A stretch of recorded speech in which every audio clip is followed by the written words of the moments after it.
برائے خوشنودی و سلامتی امام زمانہ باواز بلند صلوات. برائے استقبال شہزادی کونین مادر حسنین شہزادی فاطمۃ الزہرا سلام اللہ علیہا باواز بلند صلوات. مومنات کی درجات کی بلندی کے لیے، دعاؤں کی قبولیت کے لیے، بیماروں کی شفا یابی کے لیے، مرحومین کی مغفرت کے لیے بآواز بلند صلوات. رحم اللہ من کر الفاتحہ. اعوذ باللہ من الشیطان اللعین الرجیم. بسم اللہ الرحمن الرحیم.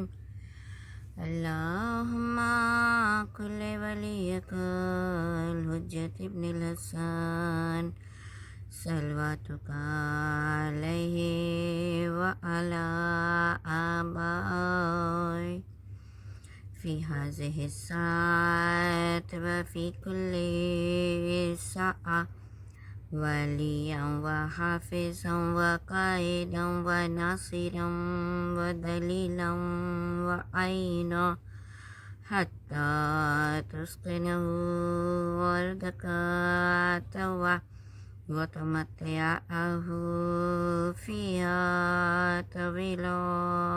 اللهم صل. أعوذ بالله من الشيطان اللعين الرجيم. بسم الله الرحمن الرحيم.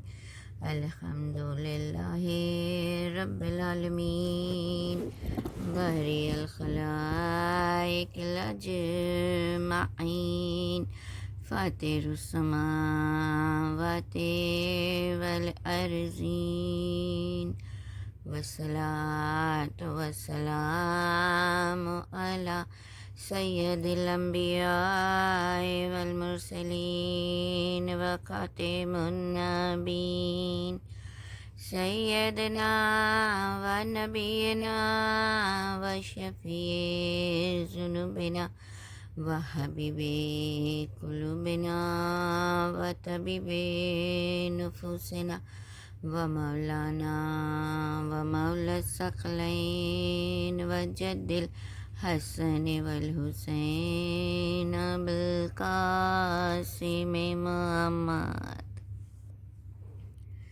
وعليه الطيبين الطاهرين المعصومين المنتجبين المظلومين. أما بعد فقد قال الله تعالى في كتابه المبين وهو أصدق الصادقين وقوله الحق. أعوذ بالله من الشيطان اللعين الرجيم. بسم الله الرحمن الرحيم. إذا وقعت الواقعة صلوات. عزیزان گرامی، آغاز کلام اس معبود کی بارگاہ میں حمد و ستائش کے ساتھ کہ جو انسانوں کا خلق کرنے والا. ساری تعریف اس رب حقیقی کے لیے ہے کہ جس نے اس کائنات کو سجایا ہے. ساری ستائش اس کے لیے کہ جو اپنے بندوں پر رحم و کرم کی بارش کرنے والا ہے. وہ پروردگار جو ہمیشہ ہمیں اپنی رحمتوں اور برکتوں سے نوازتا رہتا ہے، اپنے لازوال اور بے مثال کلام قرآن مجید میں سورہ واقعہ میں اپنے نیک اور صالح بندوں کی عظمتوں کو بیان کر رہا ہے، انہیں عطا ہونے والی نعمتوں کا ذکر کر رہا ہے.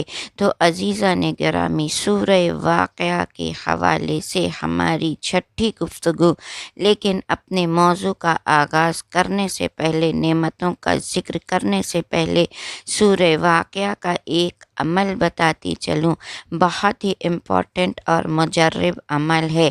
میں نے بہت بڑے عالم سے اس عمل کے متعلق سنا ہے، تو میں چاہتی ہوں کہ میں آپ تک بھی اس پیغام کو پہنچا دوں کہ اگر کوئی انسان پریشانی میں ہے، کوئی مشکل وقت ہے، کوئی حاجت درکار ہے، کہ آپ چاہتی ہیں کہ آپ کا یہ ضروری مسئلہ حل ہو جائے، کیونکہ اس دنیا میں ہر ایک کے ساتھ اور خصوصاً آج کے ماحول میں ہر انسان کے ساتھ کہیں نہ کوئی مسائل ہیں۔ تو اگر جیسے قرض کا مسئلہ ہے یا کوئی اور مسئلہ ہے جسے آپ چاہتی ہیں کہ آپ کا یہ مسئلہ حل ہو جائے، تو اس کے لیے بتایا یہ گیا، آقا بہجت کا بتایا ہوا یہ عمل ہے کہ آپ دیکھیں کہ کس مہینے کی شروعات جو ہے وہ روزے دوشنبہ سے ہو رہی ہے۔ یعنی اگر کوئی اسلامی مہینے کی بات کر رہی ہوں، جیسے اگر یہ محرم کا مہینہ جمعے سے شروع ہوا ہے، اب آپ دیکھیے گا کہ سفر کا مہینہ اگر منڈے کے دن سے شروع ہو رہا ہے، یا اس کے بعد آنے والا ربیع الاول ہے وہ منڈے سے شروع ہو رہا ہے، تو کہا اس کے لیے عمل ہے کہ آپ اس سورے کو، یعنی آپ منڈے کے دن سے آغاز کریے، اور پہلے دن پہلا 1 مرتبہ سورہ واقع، دوسرے دن 2 مرتبہ، تیسرے دن 3 مرتبہ، اس طرح سے آپ اس سورہ واقعہ کو اس کے دن کے مطابق بڑھاتے جائیں۔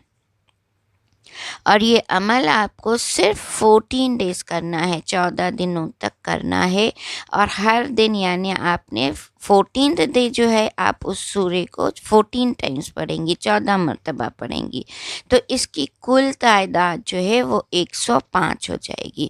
کہا آپ اس طرح سورہ واقعہ کو ختم کر کے، اور اس کے بعد جو ہے آپ اگر دعا مانگیں گی تو آپ کی دعا یقیناً قبول ہوگی۔ لیکن عزیزان گرامی، میں جب بھی کوئی عمل کا ذکر کرتی ہوں، دعا کا تذکرہ کرتی ہوں، تو سب سے پہلے جس چیز کو ہمیں خیال رکھنا ہے کہ ہم جب بھی کوئی عمل کا آغاز کریں یا ہم کوئی دعا مانگ رہے ہیں، تو کہا سب سے پہلے انسان کو خود کو طاہر کرنا ہے۔ طاہر سے مراد صرف یہ نہیں کہ ہم نے نماز پڑھ لی، وضو کر لیا، یہ ظاہری طہارت ہے۔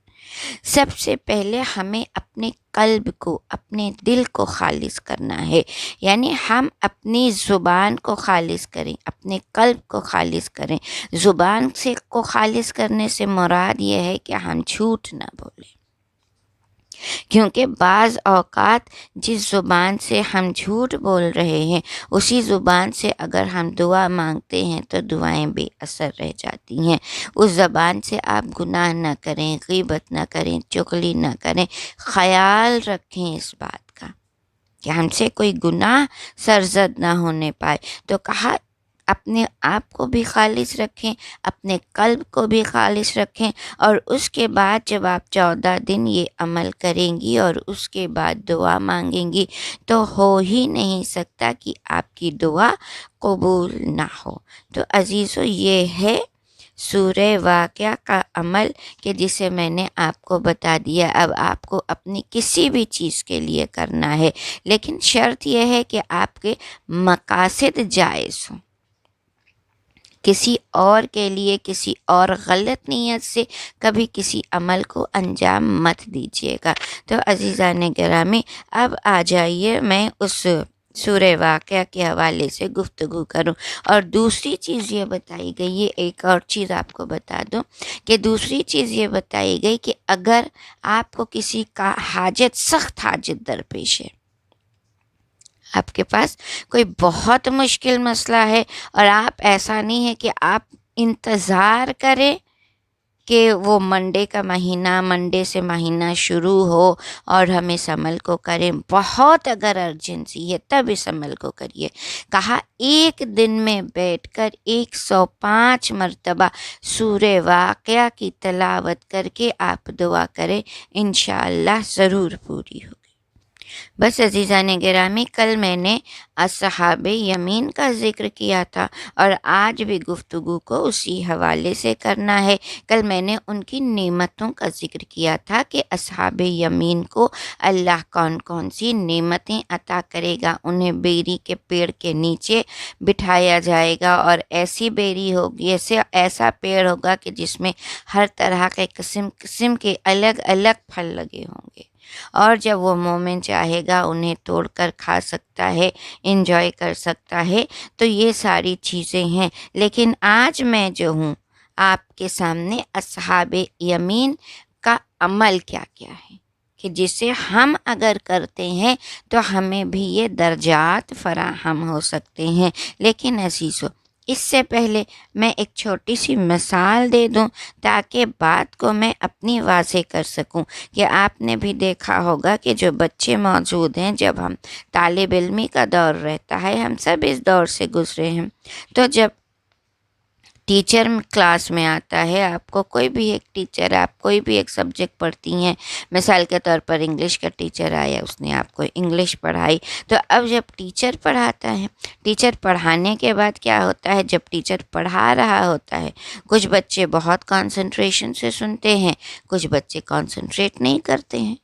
کلاس میں یہ ہوتا ہے 50-60 بچوں کی کلاس ہے، تو کچھ بچوں کے اندر بہت اچھا کنسنٹریشن ہوتا ہے، وہ بہت غور سے استاد کی بات کو سنتے ہیں۔